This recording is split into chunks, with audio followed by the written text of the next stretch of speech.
اسی طرح ان لوگوں کو معلوم ہے، ان کو یہ اچھی طرح معلوم ہے اسرائیلیوں کو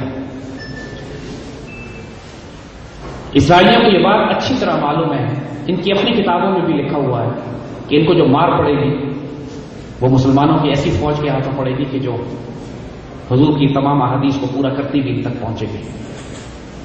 جب پاکستان بنا تو ڈیوڈ بن گوریان جو ان کا فاؤنڈنگ فادر ہے، اس نے اپنی قوم کو نصیحت کی کہ ہمیں عربوں سے کوئی خطرہ نہیں ہے، ہمیں خطرہ پاکستان سے، اور یہ پاکستان بن چکا ہے دنیا میں، جو مرضی تمہارے بس میں آئے اس پاکستان کو سلامت نہیں رہنے دینا۔ اور انڈین ہندو ہمارے نیچرل الائز ہیں، ان کے ساتھ ملو، ان کے ساتھ ہاتھ ملاؤ، ان سے دوستی کرو، ان سے تعاون بڑھاؤ، اور پاکستان کی ریاست کو ختم کرنا ہماری ڈیوٹیز میں سے۔ یہ پاکستان بن گئی کیوں؟ اس لیے کہ پاکستان بننے سے پہلے قائد اعظم رحمۃ اللہ علیہ 1938 میں بھی 1940s میں بھی پاکستان بنا نہیں ہے۔ ذرا ذہن میں ایک بات رکھو، آج ہمارے حکمران پوری طاقت رکھنے کے باوجود بے شرم اور بےغیرت ہوئے ہوتے ہیں امریکہ اور اسرائیل کے آگے، اس وقت کیفیت یہ تھی کہ پاکستان بنا بھی نہیں ہے، اور قائد اعظم 1945 میں 1947 میں خط لکھ رہے ہیں، شدید تنقید کا نشانہ بنا رہے ہیں امریکن صدر کو، برٹش پرائم منسٹر کو، اور الفاظ اگر آپ پڑھیں تو انسان کے وجود کے رونگٹے کھڑے ہو جاتے ہیں کہ اس وقت جب مسلمانوں کو تسلی دی جاتی، دنیا یہ کہہ رہی ہے کہ انگریزوں سے بنا کے رکھو، پاکستان بنا نہیں ہے، ہم کمزور ہیں، احتیاط سے چلے، مصلحت ہونی چاہیے، اس وقت قائد اعظم تھریٹ کر رہے ہیں کہ اگر اسرائیل کی ریاست بنائی گئی تو پوری دنیا کے مسلمان، خصوصاً ہندوستان کے مسلمان، پوری دنیا میں بغاوت برپا کر دیں گے۔ ایسے سخت الفاظ قائد اعظم۔ اسرائیل کو آپ نے مسلمانوں کے دلوں میں خنجر کا نام دیا۔ قائد اعظم کے اسٹیٹمنٹ کو دیکھو کہ اسرائیل کے خلاف انہوں نے کیا کیا۔ یہی قائد اعظم کے تربیت یافتہ لوگ تھے۔ اسرائیل نے شروع میں کوشش کی کہ جیسی پاکستان بنے گا ہم پاکستان سے کہیں گے، دوستی کی محبت کی آڑ میں پاکستان کے ڈپلومیٹک ریلیشنز قائم کریں گے، پاکستان سے کہیں گے ہمیں تسلیم کر لو، ہم پاکستان کو تسلیم کر لیں گے، ہم قریب آ جائیں گے، جب قریب آئیں گے تو پاکستان کی پشت میں خنجر دیں گے۔ آج تک اللہ کا شکر ہے کہ اسرائیل کی ایمبیسی پاکستان میں نہیں ہے، ان کو امریکیوں اور اسرائیلیوں اور برٹش ایمبیسی کے ذریعے کام کرنا پڑتا ہے۔ اس وقت یہ جب پاکستان کی حالت یہ تھی میرے بچوں کے، ہمارے پاس کھانے کو پیسے نہیں تھے، تنخواہوں کے پیسے نہیں تھے، حالت یہ تھی کہ قائد اعظم اور تمام اسٹاف لٹرلی حال یہ تھا کہ ٹینٹوں میں، خیموں میں زندگی گزارتے تھے، اور درخت سے کانٹے توڑ توڑ کے سرکاری کاغذوں پہ کامن پن بنائی جاتی تھی، سگریٹ کی پنیوں پہ سرکاری خط لکھے جاتے تھے۔ اس وقت کروڑوں روپیہ لے کے اس وقت اسرائیلی پہنچتے ہیں لیاقت علی خان کے پاس قائد اعظم کے انتقال کے بعد، کیونکہ معلوم تھا قائد اعظم کی زندگی میں تو ممکن نہیں، تو اس کے بعد لیاقت علی خان کے پاس آ کے کہتے ہیں کہ جو مرضی آپ کو چاہیے ہم آپ کو دیتے ہیں، اسرائیل کو تسلیم کر لیجیے۔ اور لیاقت علی خان جو قائد اعظم کے تربیت یافتہ تھے، اگر الفاظ سنیے، تاریخی الفاظ ان کے، اسرائیلیوں کو، یہودیوں کو مخاطب کر کے کہتے ہیں، gentleman our souls are not for sale، ہماری روح بکنے کے لیے نہیں۔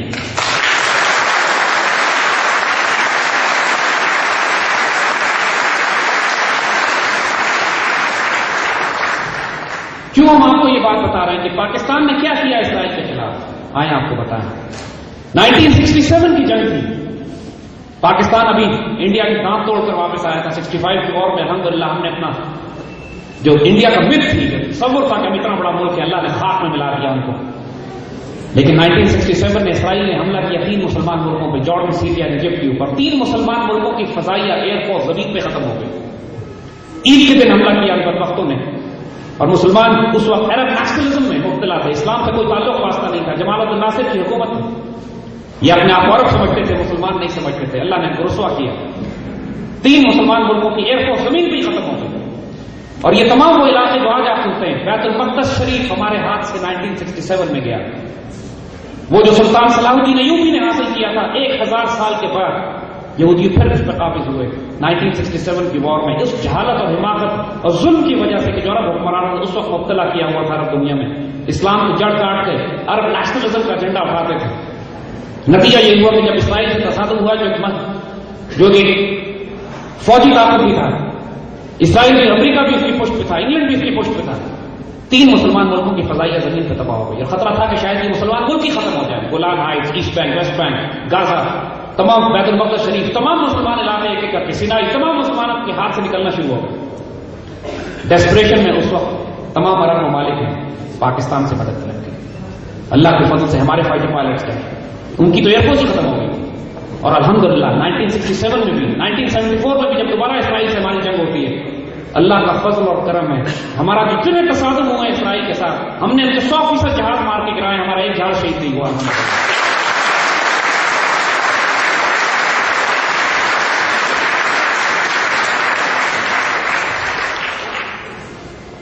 اسرائیلیوں کو یہ بات معلوم ہے 1981 میں اسرائیلی ہمارے پاس آئے تھے حملہ کرنے کے لیے کہ پاکستان کی ایٹمی طاقت کو ہم تباہ کر دیں. 81-84 کے درمیان انہوں نے ہم پہ کئی حملے کرنے کی کوشش کی. پاکستان نے آج تک ایک حملہ اسرائیل کے اوپر جا کر نہیں کیا. اسرائیل نے ہم پر حملہ کرنے کی 84 میں کوشش کی. اس وقت صدر جنرل ضیاء نے تھریٹ دیا اس وقت اسرائیلیوں کو بھی اور انڈینس کو بھی کہ وی ڈونٹ کیئر. راجے وہاں حکمران تھا, یہاں اسرائیلی حکومت جو تھی, ہمیں نہیں پرواہ کہ حملہ کہاں سے آتا ہے. ہم جہاز کی نہ مارکنگ دیکھیں گے نہ ڈائریکشن دیکھیں گے وہ کس طرف سے آیا ہے. ہماری جوابی کارروائی تل اویو پہ ہوگی اور دہلی پہ ہوگی. دماغ ٹھیک کر دیں گے تمہارا. اور وہ دہشت میں آ گئے دونوں بڑے ملک. ہمارے پائلٹ سے جب کہا گیا کہ ہمارے F-16 کے پاس اتنی رینج ہی نہیں ہے, ون سائڈڈ فلائی کر سکتے ہیں, آپ واپس نہیں آ سکتے, انہوں نے کہا ہمیں کوئی پرواہ نہیں ہے. پوری ایئر فورس کے F-16 پائلٹ نے والنٹیئر کیا کہ ہم ون وے سوسائڈ مشن پہ جائیں گے, اسرائیل کو ڈیمالش کریں گے, جہاز سمندر میں کریش کر دیں گے.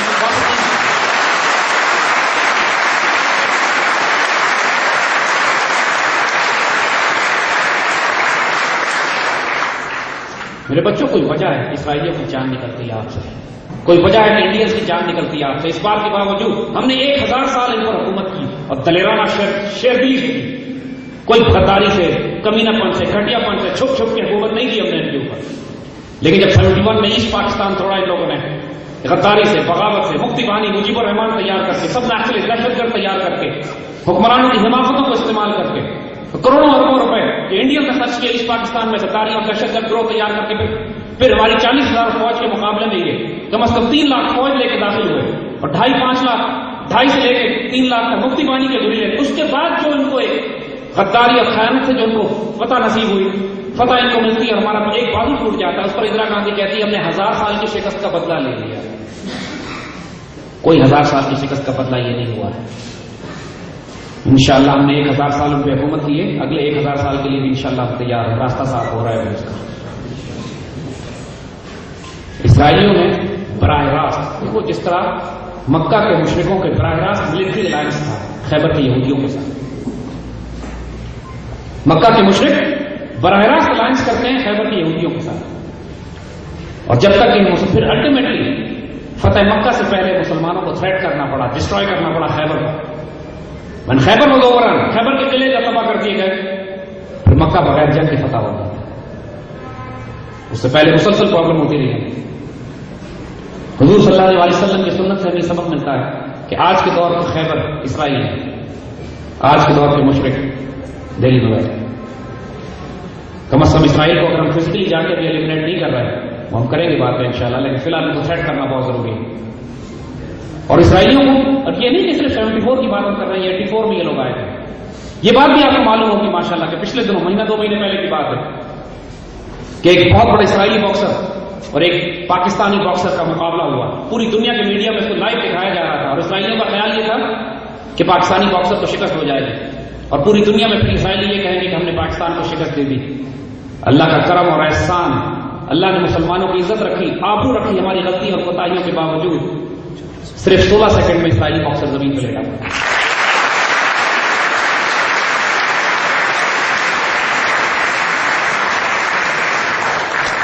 اب یہ صرف 2 مہینے پہلے کی بات ہے, بہت پرانی بھی نہیں. بچوں آپ تم کو جیو پالیٹکس بتاتے ہیں, اب ہم تم کو صرف تمہارا پہلے پوٹینشیل بتا رہے ہیں کہ کیوں تمہارا دشمن تم سے خوف کھاتا ہے. تم میں ہے کیا کہ تمہارے دشمنوں کو معلوم ہے لیکن ہمیں نہیں معلوم.